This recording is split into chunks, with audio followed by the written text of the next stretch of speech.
Donc, bienvenue à notre deuxième midi-conférence LQM de l'année. Il y en aura un prochain déjà le 21 avril, donc restez à l'affût sur nos réseaux. Et bientôt sur notre infolettre, donc ça s'en vient aussi. Synopsis de la présentation qui s'intitule « Droits et données en culture ». Donc, première partie aujourd'hui, les silences du droit d'auteur, donc avec Olivier Charbonneau et Marjolaine Poirier, qui présenteront dans cette première partie du midi-conférence Droits et données en culture les résultats d'une étude approfondie concernant les questions juridiques applicables aux données culturelles et leur diffusion. Spécifiquement, seront explorées les difficultés de concevoir les données culturelles par le cadre juridique édicté par le droit d'auteur, tout en positionnant le libre accès comme une hypothèse de travail pour enrichir la réflexion des intervenants du milieu. Donc, soulignons à grands traits libre accès comme hypothèse de travail. Les milieux artistiques, culturels et créatifs sont confrontés à l'émergence du numérique. Marché, outils technologiques et méthodes de mobilisation semblent échapper à l'ordre régalien. Ces mutations imposent une réflexion quant aux arrangements institutionnels novateurs à l'intersection de contextes et paratextes inédits. Donc, je vais vous présenter nos conférenciers, conférencières invités. Commençons par Marjolaine Poirier, qui est doctorante en histoire de l'art. Les recherches de Marjolaine Poirier s'intéressent à la relation entre l'imaginaire des lieux et les dispositifs technologiques visant à créer une impression de 3 dimensions. Réalisé à l'Université de Montréal, son mémoire de maîtrise qui portait sur les vues d'optique représentant la ville de Québec au 18e siècle, a remporté le prix de la recherche émergente du CRIC en 2016 et il a été publié aux éditions Codicée sous le titre « Imaginer Québec au 18e siècle, l'illusion du lieu et les vues d'optique des graveurs allemands » en 2018. Ces travaux actuels, qui ont d'abord été financés par une bourse du FRQ avant d'être soutenus par une bourse Joseph Armand Bombardier, CRSH, se penchent sur les vues stéréoscopiques de Montréal et Québec, créées entre 1850 et 1885. Ces études doctorales en histoire de l'art sont dirigées par Dominique Hardy à l'UQAM et co-dirigées par Will Straw à l'Université McGill. Ensuite, Olivier Charbonneau, qui est bibliothécaire, titulaire et chercheur à l'Université Concordia et co-chercheur à LQM, donc Littérature québécoise mobile. Ses publications portent sur les questions juridiques de l'univers numérique, notamment le droit d'auteur et d'autres régimes connexes. Ses recherches actuelles portent sur les cadres de gouvernance ou réglementaires des industries artistiques, culturelles et créatives, du libre accès, des plateformes, du contenu généré par les citoyennes et citoyens, ainsi que les métadonnées juridiques. Ces démarches s'inscrivent dans le pluralisme juridique, la cybernétique, ainsi que les réseaux. Et donc, à partir de ce moment-ci, je vous souhaite une excellente conférence. Merci d'être parmi nous. J'aimerais souligner aussi les contributions du ministère de la Culture et des Communications du Québec, ainsi que du CRSH, donc le Conseil de recherche en sciences humaines du Canada. Donc, la parole est à vous. Moi, je disparais jusqu'à temps qu'on arrive à la période de questions. Merci. Merci beaucoup, Benoît, pour cette présentation, cette introduction. Avant de débuter, nous aimerions commencer par reconnaître que l'Université Concordia est située en territoire autochtone, lequel n'a jamais été cédé. Nous reconnaissons la nation Kanien'kehá:ka, désolé pour la prononciation, comme gardien des terres et des eaux sur lesquelles nous nous réunissons aujourd'hui. Tiohtià:ke, Montréal, est historiquement connu comme un lieu de rassemblement pour de nombreuses Premières Nations et aujourd'hui, une population autochtone diversifiée ainsi que d'autres peuples y résident. C'est dans le respect des liens avec le passé, le présent et l'avenir que nous reconnaissons les relations continues entre les peuples autochtones et autres personnes de la communauté montréalaise. Alors, merci. Je tiens à remercier la bienveillance de tous les aînés de toutes les nations par ailleurs. Ça, c'est une note personnelle. Et bienvenue à tout le monde. Aussi, je voudrais qu'on reconnaisse qu'actuellement au Québec, il y a 2,5 millions de Québécois, Québécoises qui sont des analphabètes fonctionnels. Donc, malgré tous nos efforts pour faire émerger une littérature québécoise mobile, 46% de la population du Québec ne peut pas lire, ne peut pas interpréter convenablement un court paragraphe de texte. Donc, c'est quand même important de le souligner parce que malgré tous nos efforts substantiels, on manque, on ne réchappe pas une partie de la population assez substantielle. Alors voilà, et on remercie grandement les contributions financières du MCCQ et du CRSH par ailleurs. Alors, nous aimerions aussi remercier le LMQ de nous inviter ce midi. Nous avons choisi d'avoir une approche un peu différente, puis de vous inviter plutôt à une conversation entre moi et Olivier entre Olivier et moi, en fait, plutôt que d'y aller chacun notre tour ou un texte préparé qui serait lu. Je vais donc commencer par poser une première question à Olivier pour vous situer par rapport à ce qui va se passer ce midi, en lui demandant, premièrement, de quoi il ne sera pas question dans notre intervention. Parce qu'il faut commencer par ce dont on ne parle pas. Nous ne parlons pas des œuvres numériques. Alors ça, c'est très important de comprendre qu'on parle de données culturelles, de métadonnées culturelles. Donc, on ne parle pas de livres numériques, mais les informations à propos des livres, entre autres. On ne parle pas aussi de conditions d'engagement des artistes. Alors, la loi sur le statut de l'artiste va stipuler des conditions qui vont s'établir dans différents créneaux artistiques, culturels, créatifs au Québec. On ne parle pas de ça, quoique c'est absolument pertinent comme thème. On se concentre sur un sujet très précis, mais qui n'inclut pas les conditions d'engagement. Par ailleurs, la réglementation du marché du livre, donc la loi sur le développement des entreprises dans le milieu du livre, ça aussi, c'est un régime juridique hyper intéressant. On en aurait beaucoup à dire sur le sujet, mais on n'en parle pas en ce moment.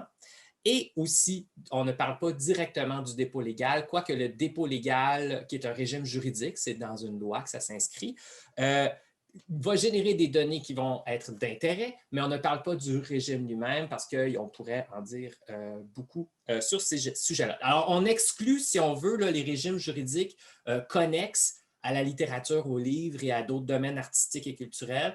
On veut parler du droit d'auteur sur la culture, sur les données culturelles, dis-je. Okay. Si on ne parle pas de toutes ces choses-là, les gens qui sont à l'écoute vont se demander de quoi exactement on va parler, qu'est-ce qui nous reste sur la table? Écoutez, le gros enjeu dont tout le monde parle, c'est la découvrabilité. Alors, cette idée que grâce aux données, notre culture, nos artistes deviennent découvrables, je déteste le terme, mais c'est probablement mieux découvrabilité que mise en marché. Hein, on s'entend, donc découvrabilité, ça sera, c'est un gros thème qui reste à décortiquer. Et l'enjeu, il faut dire accessoirement, c'est que la découvrabilité, c'est aussi pour aider les machines, les algorithmes à faire la promotion de ce qui existe. Donc, oui, il y a une découvrabilité humaine, mais il y a aussi une découvrabilité machine, algorithmique, qui est très importante. Par ailleurs, on va parler de ce rapport juridique du ministère de la Culture et des Communications qui nous a demandé de nous plonger dans les questions juridiques autour de la propriété intellectuelle sur les données, le droit d'auteur sur les données. Et d'ailleurs, je tiens à remercier Maître Erika Bergeron-Drolet, qui n'est pas avec nous aujourd'hui, mais qui a aussi contribué à trois. On faisait un trio sur ce rapport-là. Et spécifiquement, là, je veux parler du libre accès. On va parler du libre accès, mais on le positionne, le libre accès, comme étant une hypothèse de travail. Il y a beaucoup de gens qui se questionnent par rapport au libre accès à la diffusion libre. Et nous, on ne considère pas que c'est une finalité. Il y a une analyse à faire autour de l'opportunité de diffuser en libre. On le positionne comme une hypothèse de travail parce que ça devient une des méthodes pour diffuser numériquement des données. Alors, on le présente comme une hypothèse de travail. Et d'ailleurs, pour comprendre mieux ce que c'est le libre accès, on va maintenant faire la transition vers un concept qui vient du monde informatique, qui vient du monde de la bibliothéconomie, c'est-à-dire les données ouvertes liées, qui est un concept très précis qui permet de comprendre ce qu'on veut dire quand on parle de libre accès comme hypothèse de travail. Alors, Marjolaine, je te relance une question. Qu'est-ce qu'une... Alors, dans le domaine des données ouvertes liées, on va y arriver dans une seconde, mais avant d'arriver aux données ouvertes liées, on va juste décortiquer quelques concepts. Qu'est-ce qu'une métadonnée, Marjolaine? Parce qu'on parle de données, on parle de données culturelles. Qu'est-ce qu'une métadonnée? Et c'est quoi les caractéristiques là, des métadonnées? J'imagine qu'il y a beaucoup de gens qui nous écoutent qui savent déjà c'est quoi une métadonnée, mais je vais quand même te répondre. Une métadonnée, c'est des informations qui décrivent d'autres informations de façon structurée. Elles permettent d'interpréter les données, elles sont standardisées. Le standard qui est le plus connu, c'est celui du W3C, le World Wide Consortium. Dans un monde idéal, les métadonnées relèvent du web sémantique. Elles ne sont pas enfermées dans les bases de données. Souvent, on va sur des sites web, puis les sites web eux-mêmes vont avoir peu été structuré en fonction des métadonnées. Toutes les métadonnées vont se retrouver dans des bases de données. Le problème, c'est que ces bases de données-là, elles ne sont pas visibles vraiment pour les machines, puis elles ne permettent pas de connecter entre elles plusieurs données. Donc, c'est ce qu'on veut éviter. On ne veut pas que les données soient enfermées. On veut pouvoir les lier, et pour ça, l'idéal, c'est qu'elles soient ouvertes. Ça permet une découvrabilité, ce dont nous avons parlé tout à l'heure. Ça, c'est moi. Donc, que les liens entre les données soient plus intuitifs, plus faciles aussi à opérer pour les machines et les gens. Dans le cas qui nous occupe, ces métadonnées-là, elles concernent des œuvres, des archives culturelles ou des objets d'art. Elles sont décentralisables, partageables et réutilisables. Si ça vous intéresse de comprendre pourquoi c'est si important et c'est quoi les avantages, il y a une spécialiste en information numérique qui s'appelle Josée Plamondon, qui a un blog qui est super intéressant, puis elle décortique tous ces avantages-là. On ne prendra pas le temps de le faire aujourd'hui, à moins que ça revienne dans la période de questions. Donc là, on a des données, des métadonnées, idéalement ouvertes, idéalement liées. Si vous voulez voir à quoi ça ressemble, une donnée ouverte liée, vous pouvez vous rendre sur certains outils qui sont déjà en place et qui utilisent déjà ces systèmes-là. Je pense entre autres à BNF Sémantique ou à un projet en développement qui s'appelle Médicis, qui vise à permettre une immersion spatiale dans les demeures princières du Val-de-Loire en intégrant des mobiliers, des décors disparus, délocalisés ou existants. Bien, merci beaucoup pour cette introduction aux métadonnées. Mais là, on va rentrer dans le domaine culturel un peu plus profondément. Marjolaine, est-ce que tu pourrais me parler de métadonnées culturelles et spécifiquement les fonctions ou caractéristiques de celles-ci, avec plus de précision? Les métadonnées culturelles, en fait, elles sont... le premier trait qu'elles ont, évidemment, c'est de devenir des domaines culturels ou de concerner le domaine culturel, créatif et artistique. Ce sont des données numériques normées. La norme la plus utilisée en français, c'est celle de Dubonnet-Core, qui décrivent des contenus appartenant au monde du culturel. Elles favorisent la visibilité et la découvrabilité. Elles peuvent en fait prendre deux formes principales. La première, c'est qu'elles peuvent être descriptives. Les métadonnées descriptives sont générées au cours des cycles de vie des œuvres. Ces cycles de vie engendrent la production de paratextes, des résumés, des extraits, des critiques, de la taxonomie, etc. Elles peuvent aussi être factuelles, c'est ce à quoi on est le plus habitué, donc donner les caractéristiques matérielles ou de production des œuvres. Alors, si je comprends bien, mon panier d'achat sur leslibraires.ca serait des métadonnées culturelles. Donc, ça représente les titres de livres. Est-ce qu'il y aurait peut-être d'autres exemples que tu pourrais donner de métadonnées? Oui, elles sont déjà bien présentes dans le milieu culturel. Je vais essayer de diversifier les exemples. Les libraires, c'en est un super bon. Je ne sais pas si vous connaissez aussi Métamusique, qui a créé un court répertoire de métadonnées utiles pour les maisons de disques. L'objectivité est une repérabilité en fonction des normes de diffusion canadiennes et québécoises. On peut aussi penser aux descriptions des œuvres qui sont mises en ligne dans les musées. Par exemple, le Musée national des beaux-arts du Québec a un gros programme où même les données sont offertes en paquet pour l'utilisation à l'extérieur du musée. Ça, c'est des beaux projets intéressants. Absolument, bravo. Puis en fait, là, puisqu'on a un exposé ou des questions juridiques, il y a des métadonnées juridiques. C'est aussi quand même une saveur particulière de métadonnées. Qu'en est-il des métadonnées juridiques? Les métadonnées juridiques, c'est quelque chose pour lequel on est très innovant parce qu'au Québec, elles ont été très peu étudiées. Je pense qu'elles sont encore, leur utilité est encore mal comprise. Ça codifie les interactions en fonction du droit d'auteur. Donc, elles peuvent favoriser ou empêcher l'utilisation puis l'appropriation des œuvres. Ce sont des outils de gestion des œuvres et des contenus. Par exemple, On a travaillé tous les deux, encore une fois avec Erika, pour un rapport sur la numérisation des œuvres à la Cinémathèque québécoise. Et une des nombreuses suggestions qu'on leur a faites, c'est de prévoir des métadonnées qui identifient les types d'œuvres en fonction de la droit sur le droit d'auteur. Il y a 6 types d'œuvres, si je me souviens bien, les œuvres littéraires, les œuvres dramatiques qui comprennent les œuvres cinématographiques, musicales aussi, et les œuvres provenant des arts visuels, ainsi que les prestations, enregistrements sonores et signaux musicaux. C'est pourquoi on pensait que c'était important qu'ils prévoient des métadonnées juridiques liées à ce type d'œuvres-là, c'est que selon la loi, l'utilisation qu'on peut ensuite en faire et le niveau de diffusion est différent. Donc, c'est un exemple de l'utilisation qu'on peut faire de métadonnées juridiques, quel genre de données juridiques on peut coupler à d'autres données. Ça peut être aussi des choses plus traditionnelles auxquelles on est habitué. Donc, identifier le contexte juridique dans lequel l'œuvre s'inscrit. Est-ce qu'elle est touchée par la loi sur le droit d'auteur? Est-ce qu'elle est diffusée en fonction de contrats, d'ententes collectives, etc.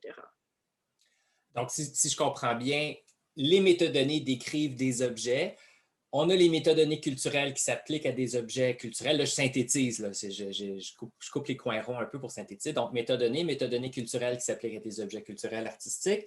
Et à l'intérieur des métadonnées culturelles, il y a des plages qui peuvent être des métadonnées juridiques qui décrivent les situations juridiques des œuvres dans différents contextes. Super. Ouais. Là, j'ai donné 2 exemples, mais je pense qu'il y a beaucoup, puis je pense parce qu'on a travaillé ensemble, il y a beaucoup sur différents projets, qu'il y a beaucoup de choses qui ne sont pas encore bien explorées concernant les possibilités que les métadonnées juridiques appliquées au domaine culturel offrent. Puis, si vous voulez, là, juste un petit morceau de ça, c'est par exemple les chaînes de blocs exploitent des contrats intelligents, mais les contrats intelligents sont basés sur des métadonnées juridiques. En fait, les agents des contrats intelligents utilisent cette partie-là des informations pour automatiser des transactions.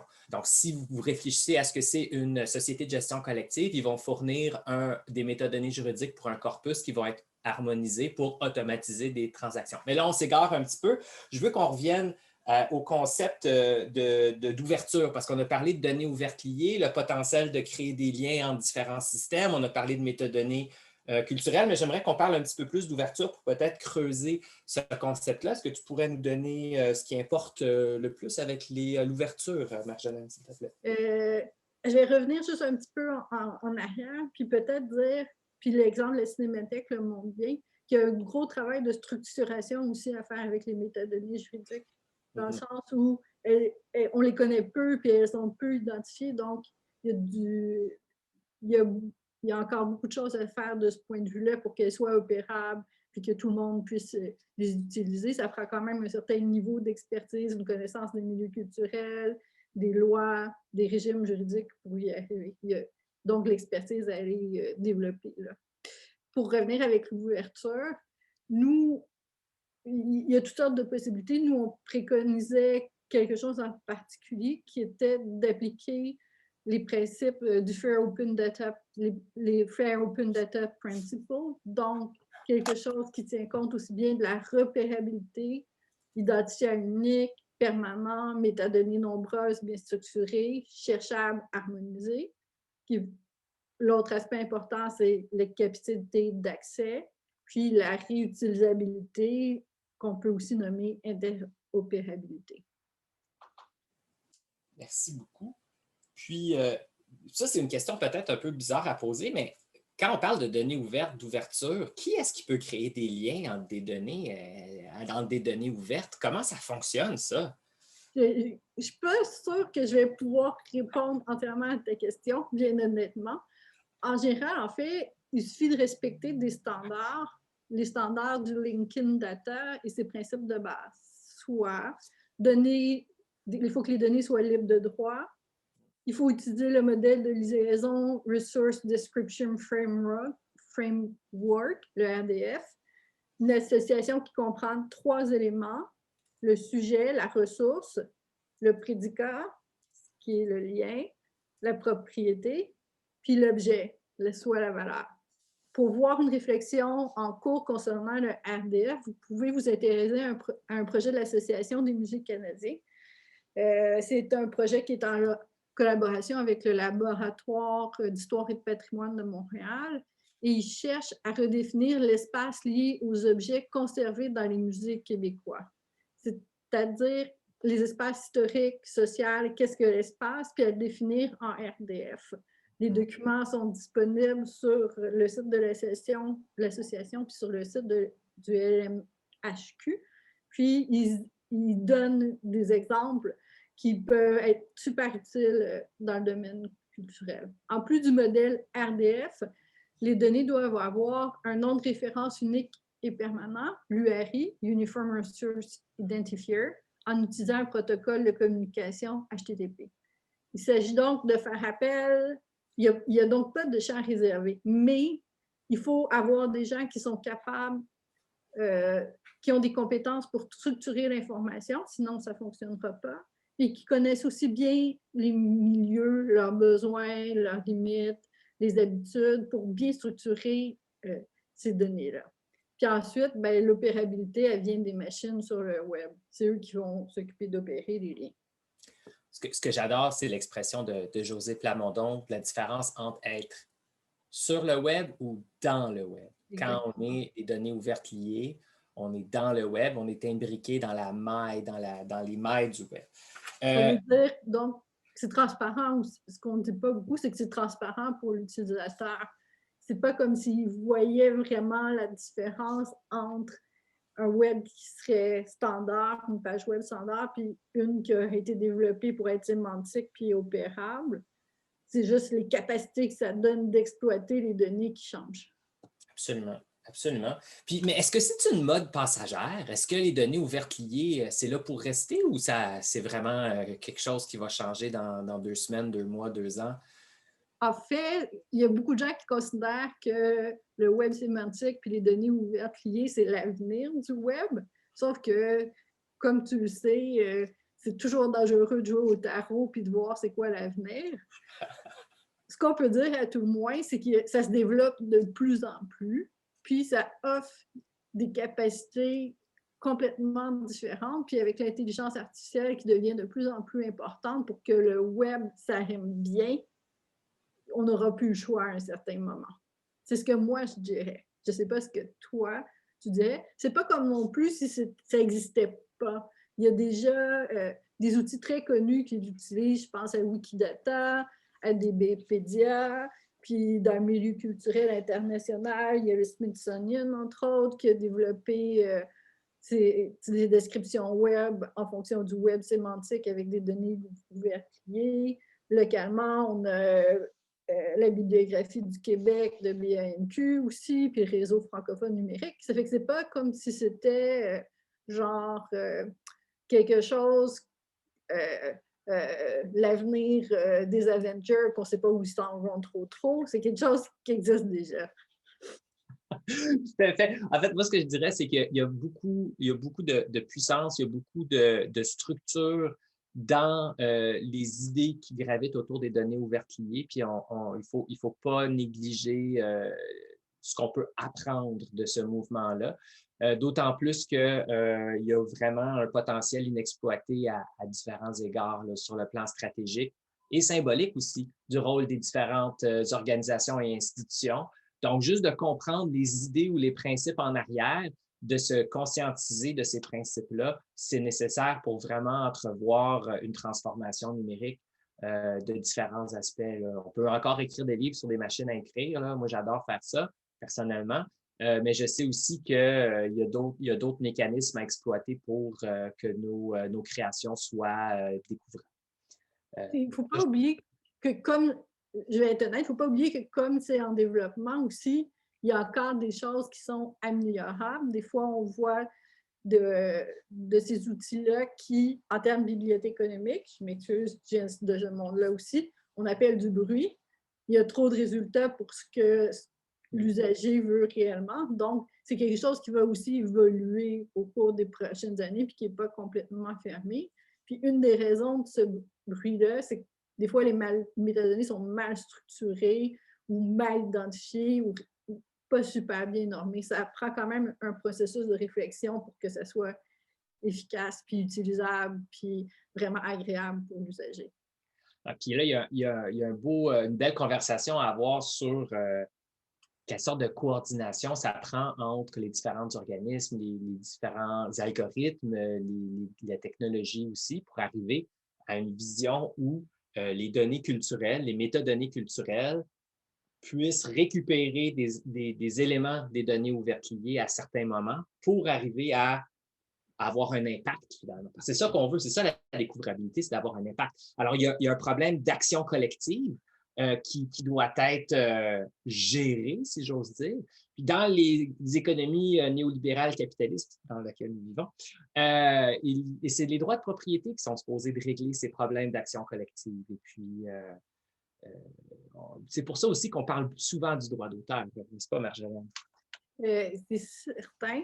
Un des trucs auxquels on s'est buté quand on a préparé le rapport pour le ministère de la Culture et des Communications, c'était qu'il y a des habitudes qui font en sorte que les gens considèrent souvent les données comme étant une propriété, quelque chose auquel ils ont des droits réservés. Puis, en regardant la loi, on s'est rendu compte que c'était plus complexe que ça. Est-ce que tu pourrais un peu nous parler de où est-ce qu'on en est venu avec le droit d'auteur, puis les données, comment ça fonctionne, qu'est-ce qu'il y a exactement dans la loi? Alors, annulez tous vos rendez-vous cet après-midi. Je vais parler du droit d'auteur pendant les 4 prochaines heures. Vous êtes pris ici. Non, c'est pas vrai. Je vais essayer d'être succinct, là, de vous résumer les enjeux parce que c'est assez compliqué. Alors, la première chose qu'il faut comprendre, c'est que le droit d'auteur s'applique sur des œuvres originales et fixées. Okay? La fixation, je vais mettre ça de côté parce que ce n'est pas très important. Une fixation numérique, ça fonctionne. Donc, prendre un cliché avec son téléphone portable, même si la photo qui en résulte, c'est un fichier numérique dans un ordinateur, c'est une fixation au sens de la loi. Tout comme mes petits gribouillis dans mon cahier, c'est des documents fixés, c'est une œuvre qui est fixée sur papier. Alors, je mets ça de côté. Tout ça existe, bref, ou pas juste ça soit dans ta tête. Exactement. Il y a beaucoup de choses auxquelles Olivier pourrait avoir droit, qui seraient protégées par la LDA s'il prenait le temps de s'arrêter puis de les inscrire. C'est plus ou moins ça qu'il faut comprendre. J'ai beaucoup d'idées qui trottent dans ma tête. C'est ça que tu es en train de dire, Marjolaine. Mais c'est correct. Parlons d'originalité. Alors, l'originalité, ce n'est pas un critère esthétique, c'est un critère juridique. Okay? Généralement, là, la façon qu'on résume ça, c'est qu'il ne faut pas que ça soit la copie de quelque chose d'autre. Mais il y a une définition fonctionnelle dans la loi ou dans la doctrine puis dans les jugements. Et l'originalité, c'est tout ce qui résulte du travail, de l'effort et du jugement dans la sélection et l'arrangement d'éléments. Okay? Alors, on va garder ça en tête. Travail, effort, jugement dans la sélection et l'arrangement. Ça, c'est la phrase magique. Quand on se qualifie, quand on a assez de travail, d'effort et de jugement dans la sélection et l'arrangement d'éléments, on se qualifie pour une œuvre originale, on est protégé par droit d'auteur. Et c'est là où le bas blesse pour les données culturelles. Parce que, spécifiquement, les faits ne sont pas protégés par droit d'auteur. Okay? Donc, le dépouillement d'un livre, titre, auteur, éditeur, ce sont des faits, date, année de publication, c'est un fait. Donc, c'est très difficile d'obtenir un droit d'auteur sur ces éléments-là quand on a une longue liste, c'est-à-dire quand on a des éléments factuels. Les faits sont difficilement originaux. Par ailleurs, puis ça, c'est là où on va s'amuser un petit peu plus parce qu'il y a 2 niveaux à comprendre. Les compilations exhaustives de faits ne sont pas protégeables par droit d'auteur. Je vais vous donner un exemple très précis. Tous les livres qui ont été déposés en dépôt légal en 2020 à la Bibliothèque et Archives nationales du Québec, bien, cette liste-là, si on met juste des éléments factuels, titre, auteur, éditeur, année de publication, c'est une liste exhaustive qui a peut-être nécessité un travail colossal à constituer, mais qui ne témoigne pas de jugement, parce que c'est une liste mécanique. Par contre, les livres qui ont gagné un prix, ou justement l'exemple que je donnais plus tôt dans la présentation, mon panier d'achat à l'intérieur du fabuleux site leslibraires.ca que j'utilise fréquemment, trop fréquemment à m'en juger ma carte de crédit. Ça a nécessité un effort et un jugement de ma part. Bon, vous allez dire, c'est un droit d'auteur, certes, mais est-ce qu'il est monétisable? C'est une œuvre qui ne vaut peut-être pas une fortune, mais ça constitue quand même un début de droit d'auteur. Alors, il y a cette idée-là que le droit d'auteur peut être fort, faible, puis en fait, il se mesure en cents et en piastres. C'est vraiment ça, la force d'un droit d'auteur, ça se mesure en sa valeur. Donc, peut-être mon panier d'achat, c'est pas une œuvre, c'est une œuvre protégeable peut-être, mais il n'y a pas une grande valeur. Mais tous les paniers de tous les utilisatrices d'un site, peut-être. Alors, originalité. Ça dépend. Je pense qu'il faut aussi faire une nuance, c'est-à-dire que ton panier a une valeur si tu as laissé des données en arrière qui peuvent servir. Exact. Bon point. Donc, pour résumer, OK, bon point d'ailleurs. L'originalité mène au droit d'auteur. C'est quoi l'originalité? C'est du travail, de l'effort et du jugement dans la sélection et l'arrangement d'éléments. Ça peut être des éléments, toutes sortes de différents types d'éléments. Une liste exhaustive ne peut pas être protégée par droit d'auteur, mais une liste où il y a eu une sélection, mes livres préférés, ça peut générer un droit d'auteur. Par ailleurs, si on prend, mettons, la description, la fiche sur leslibraires.ca comme exemple, il y a souvent une description du livre, un résumé, une synthèse. Mais le résumé, ça devient une œuvre protégeable. Donc, même à l'intérieur d'une notice où il y a plusieurs champs, titres, auteurs, etc., bien, plus on s'en va dans le dépouillement manuel ou factuel de l'œuvre, difficilement protégeable, mais dans les éléments paratextuels, il y a beaucoup plus de possibilités d'avoir des droits d'auteur. Donc, des compilations originales vont être protégeables et des paratextes à l'intérieur des notices. Donc, on en revient tout à l'heure à la distinction que je faisais entre données factuelles puis données descriptives. Les données factuelles ne sont pas protégeables, tandis que les données, ou difficilement, et les données descriptives, elles, peuvent l'être beaucoup plus facilement parce qu'elles répondent aux critères de la loi sur le droit d'auteur. Exact. Ça m'amène à vouloir te demander de faire une différence entre... parce que souvent, ça cause problème. Parce que ces données-là n'ont pas forcément une valeur monnayable ou, disons, une valeur d'utilisation.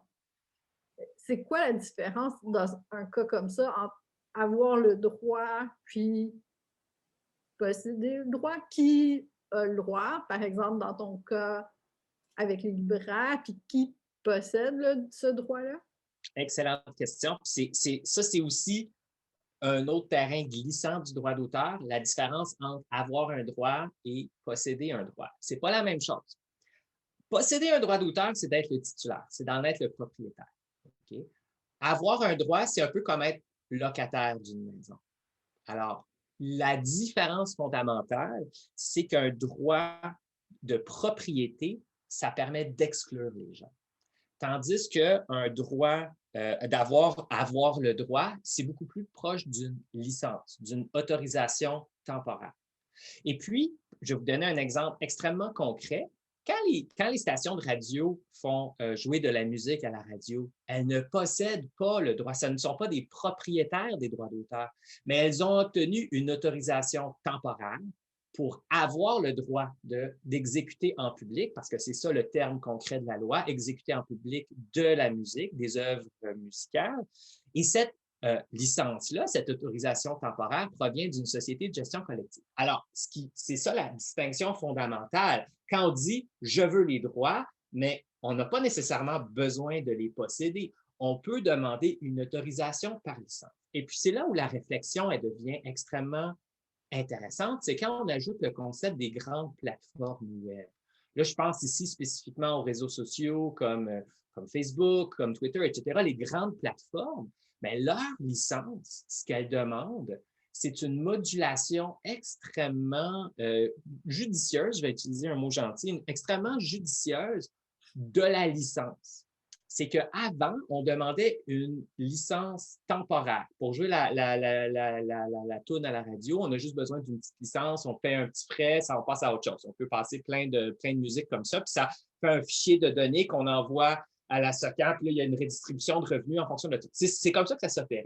Mais les plateformes web, ce qu'elles ont fait, c'est qu'elles vont demander un droit non exclusif, transférable, mais perpétuel. Et cette modulation dans la licence qui bouleverse complètement les pratiques, ça leur donne le droit. Alors, elles ont un droit de licence, elles ont une autorisation, mais au lieu qu'elle soit temporaire dans le temps, elle est perpétuelle. Alors, c'est juste une petite modulation de quelques concepts dans la licence va amener une externalité extrêmement positive parce qu'avec des mesures technologiques, elles ont été capables de récupérer un corpus faramineux d'œuvres dont la valeur est négligeable. Hein? Mais c'est vraiment ça, un réseau social, c'est d'avoir été capable d'aller chercher cet effet réseau, cette croissance dans l'utilisation. Puis ça a été fait juridiquement avec une très, très simple modulation de la licence. Donc, c'est ça qui est important de comprendre dans les enjeux numériques, c'est que la licence qu'on a, on n'a pas besoin de posséder le droit. Posséder le droit, c'est chouette, mais ce n'est pas nécessaire. Okay? C'est souvent trop. Dans le numérique, la licence, ça devient comme une console à la musique, puis on peut moduler les différents termes de la licence. Puis dépendamment de comment on module sa licence, on va avoir différents impacts. Et c'est là où ça devient complexe, parce il y a certains choix à faire, mais chacun de ces choix-là a plusieurs options. Et comment toutes ces options-là s'arriment à différents moments de la chaîne de diffusion, ça va avoir un impact, on appelle une externalité, un impact énorme ou pas, si on ne le fait pas comme il faut. Et c'est là où ça devient glissant. Alors, à la question, c'est quoi la différence entre avoir le droit et posséder un droit? Posséder un droit, c'est d'être le titulaire, c'est d'être le propriétaire de la maison, mais ça ne veut pas dire que tu ne peux pas exploiter ton œuvre de différentes façons. Avoir le droit, ça veut dire être locataire et d'avoir une utilisation temporaire, mais peut-être de longue haleine aussi, on ne sait pas. Ce que tu nous dis, dans le fond, c'est que les géants du web, en respectant la loi, mais en utilisant des trous, disons, des vides, ont réussi à modifier l'écosystème qui concerne le droit d'auteur, plus ou moins. Exact. C'est pas tant des vides, c'est pas tant des vides que c'est des endroits où on n'allait pas avant, parce qu'on n'avait pas les moyens avec les différents médias qu'on avait. On n'avait pas l'opportunité d'aller chercher un droit temporaire, planétaire, mais perpétuel. C'est-à-dire non monétaire, perpétuel. Ça ne marchait pas comme combinaison parce qu'on faisait du média. Donc, c'est ça, c'est qu'ils ont, avec les moyens technologiques colossaux, qui ont été capables d'aller chercher ce genre d'externalité. Est-ce que le fait qu'ils aient réussi à faire ça, on peut dire que ça change quelque chose aux exceptions concernant l'utilisation équitable ou pas vraiment? Non, en fait, c'est ça, c'est que l'utilisation équitable n'est pas concernée dans ces modèles-là, dans ce dont on parle, parce que tout ce qui se passe sur les plateformes, puis dans le numérique en général, généralement, ça passe par des licences. Il y a certains cas où on a vu, le Google Book Search Project, par exemple, notamment il y a peut-être une dizaine d'années. Oui, d'accord, c'était basé sur le fair use aux États-Unis, mais c'est beaucoup moins le cas. Ce qu'on constate, c'est qu'il y a des conditions d'utilisation pour toutes les plateformes, qu'elles soient en diffusion en flux ou des réseaux sociaux ou des médias sociaux. On accède, on consent à des licences qu'on ne lit jamais, mais que quand on se met à les étudier, parce que c'est ça que ça fait, un juriste qui est en confinement chez soi et qui n'a rien d'autre à faire, ça se met à lire des licences, bien, ça le fait aussi parce qu'on aime ça. Là. Mais quand on lit ces licences-là, on comprend que y a ces modulations-là qui émergent et on y a consenti par des contrats. Donc, les exceptions, ce n'est pas ça qui amène la complexité dans le droit d'auteur numérique. Puis d'ailleurs, je vais juste peut-être me permettre une mini aparté pour dire qu'une exception, en général, c'est des institutions qui les portent.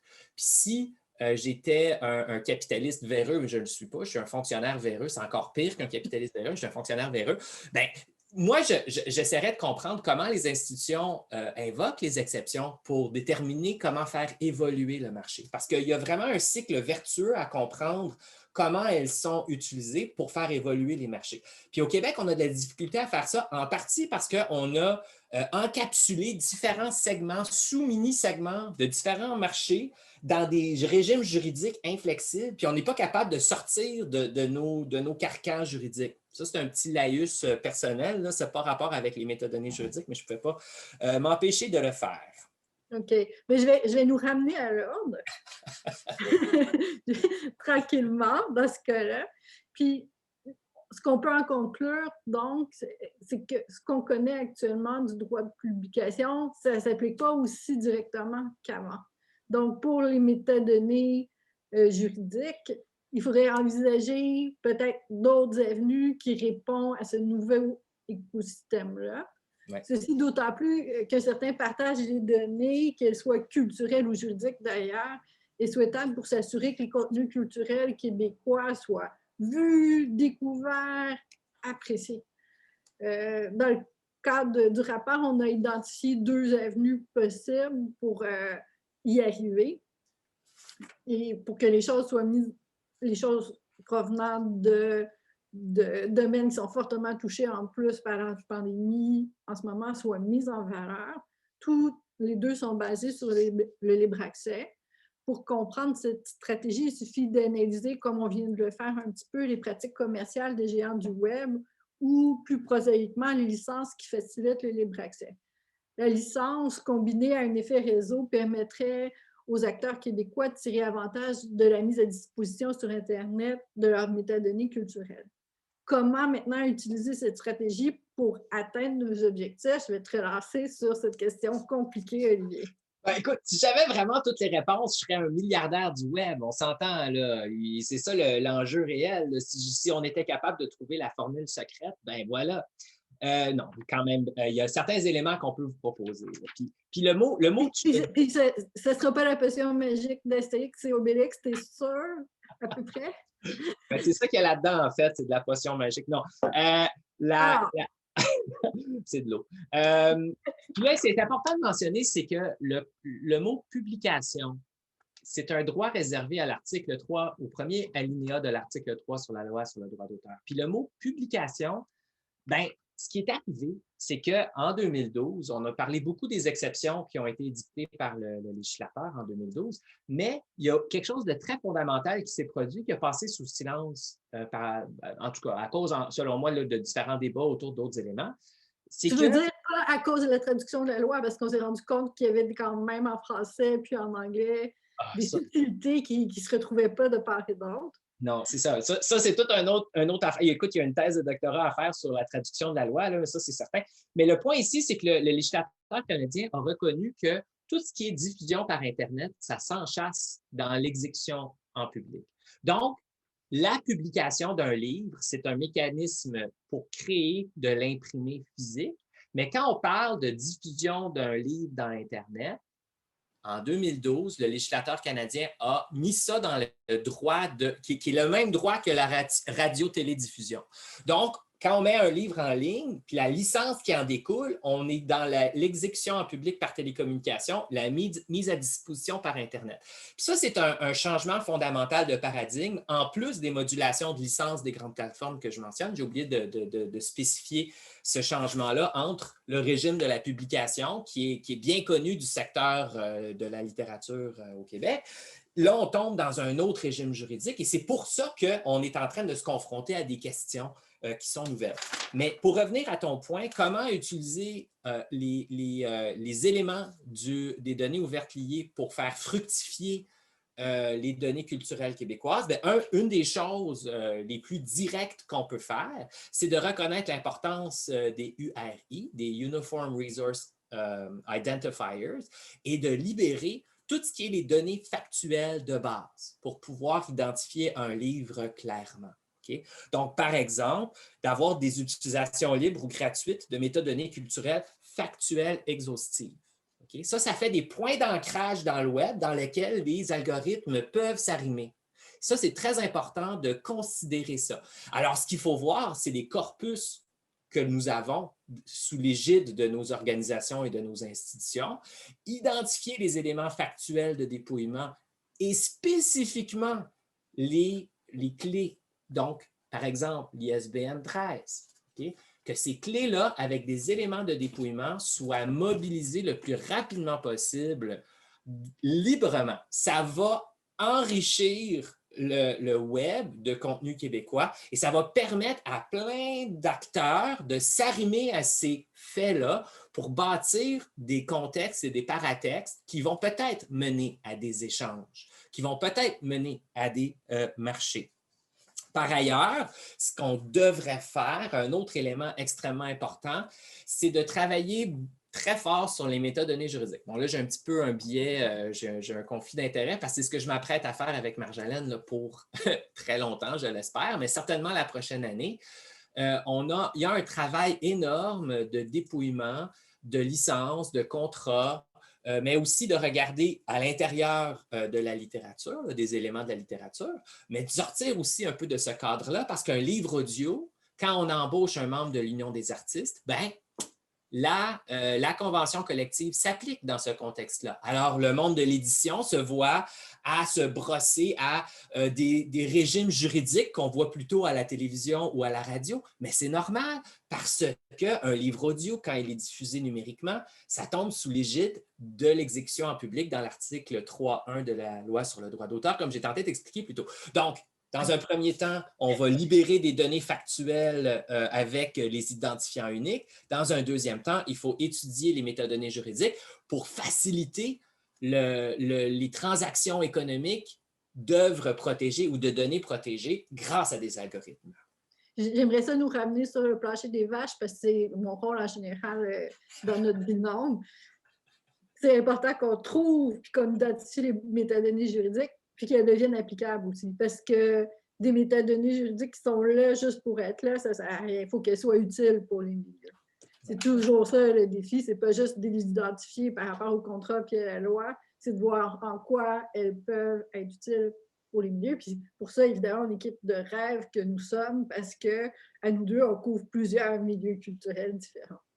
Et puis, c'est ça l'enjeu selon moi, ben, selon nous, parce qu'on en parle sans arrêt, Marjolaine puis moi, là. Entre autres, les moyens algorithmiques de l'intelligence artificielle pour pouvoir accélérer, automatiser, transformer grâce aux métadonnées juridiques et par ailleurs à la libération de données factuelles exhaustives du domaine culturel, on va pouvoir voir émerger, on l'espère, des marchés autour de ce qu'on appelle là, les mécanismes, les moyens algorithmiques appelés populairement intelligence artificielle, et aussi les chaînes de blocs. Parce que l'intérêt des chaînes de blocs, c'est de pouvoir avoir des agents intelligents qui vont moissonner des contrats standardisés ou des contrats où les métadonnées juridiques vont permettre ce genre de truchement.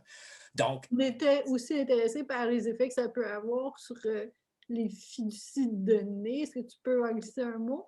Oui, c'est ça, parce que là, dans le fond, la première moitié de cette présentation-là, parce qu'on en avait beaucoup à dire sur les métadonnées juridiques, sur les données ouvertes liées, sur des enjeux. Là ce qu'on vous a parlé aujourd'hui beaucoup, c'est des règles. Hein, parce que le droit d'auteur, on vous a expliqué comment ça fonctionnait, on a évoqué certains enjeux, mais quiconque a déjà joué à un jeu de société comprend, ou à un jeu de cartes, comprend qu'il y a une différence entre les règles et les stratégies gagnantes. Hein? Donc, l'idée ici de cette première présentation-là, c'est d'évoquer là où le droit d'auteur n'a pas de portée, donc les compilations exhaustives factuelles et les faits eux-mêmes. Le droit d'auteur ne s'applique pas, ne reconnaît pas une propriété. C'est-à-dire que n'importe qui peut piger ces éléments-là parce que la loi sur le droit d'auteur ne l'interdit pas. Donc, c'est pour reconnaître ce silence de la loi. Ça, c'est la règle. Mais après ça, quelle stratégie peut-on mettre en place pour pouvoir, entre guillemets, gagner ou atteindre nos objectifs? Dans ce cas-ci, la découvrabilité, parce que c'est ça l'objectif de ces mouvements-là. Bien, là, on commence à explorer comment mettre en place des cadres de gouvernance, des institutions, des ententes, des arrangements institutionnels. Tous ces concepts-là sont pertinents dans différents domaines du droit, du monde des affaires, du monde. Donc, il y a différents domaines là, qui rentrent en ligne de compte, mais l'idée ici, c'est qu'il faut trouver les bonnes stratégies. Et une des stratégies qui semble porteur, En anglais, on parle beaucoup de data trust. Okay? Puis les data trust, en français, c'est une fiducie. Puis en fait, on a un avantage au Québec concernant les data trusts, concernant les fiducies, c'est que c'est reconnu dans le Code civil. Nos collègues dans le reste du Canada et aux États-Unis, puis dans l'anglosphère en général, peinent à définir c'est quoi un data trust, tandis que nous, on a une section du Code civil qui nous l'explique clairement. Alors, on n'en parlera pas énormément aujourd'hui. On évoque ça comme possibilité de mettre en place un cadre de gouvernance qui est à la fois ouvert et fermé, dépendamment de son statut, qui nous sommes, dépendamment de ce qu'on désire faire et dépendamment de ce qu'on utilise. Et ce rôle-là de cette fiducie, c'est de créer une utilisation en commun de certains aspects du corpus de métadonnées culturelles, donc une utilisation libre, mais en même temps de faire émerger des marchés et des transactions économiques autour de cette métadonnée culturelle. Puis, dans un mois, le 21 avril 2021, mettez ça à vos agendas tout de suite parce qu'on va poursuivre la conversation avec Dr. Anne-Sophie Hulin, qui est une experte en fiducie de données, pour discuter de comment ça marche une fiducie de données. Mais l'idée ici, là, vous l'avez déjà les grandes lignes, c'est de réfléchir à comment mettre les choses en commun tout en faisant émerger des marchés. Et la fiducie, c'est une institution juridique qui est nommée dans le Code civil, dont c'est spécifiquement l'objectif. N'est-ce pas merveilleux? Merci Code civil d'y avoir pensé avant nous. Mais c'est là à peu près les messages clés, c'est que pour comprendre les règles, ben, peut-être que les règles nous disent comment agir. Si la loi sur le droit d'auteur ne protège pas par un droit de propriété des données factuelles exhaustives, ben, peut-être que c'est ça qui n'a pas de valeur littéralement dans la loi, là, juridiquement. Ben, peut-être qu'on devrait reconnaître que le mouvement des données ouvertes liées nous indique justement que c'est ce dont nous avons besoin pour faire émerger des mécanismes de découvrabilité technologique. Je pense qu'on a fait à peu près le tour de ce que nous, on voulait vous dire. On serait donc maintenant intéressés à céder la place à Benoît pour voir si vous avez des questions pour nous. Donc, voilà, je pense que c'est, comment dire, c'est une intervention qui est foisonnante, comme à chaque fois qu'on se rencontre. Olivier et maintenant Marjolaine, c'était super intéressant. Merci infiniment pour votre générosité.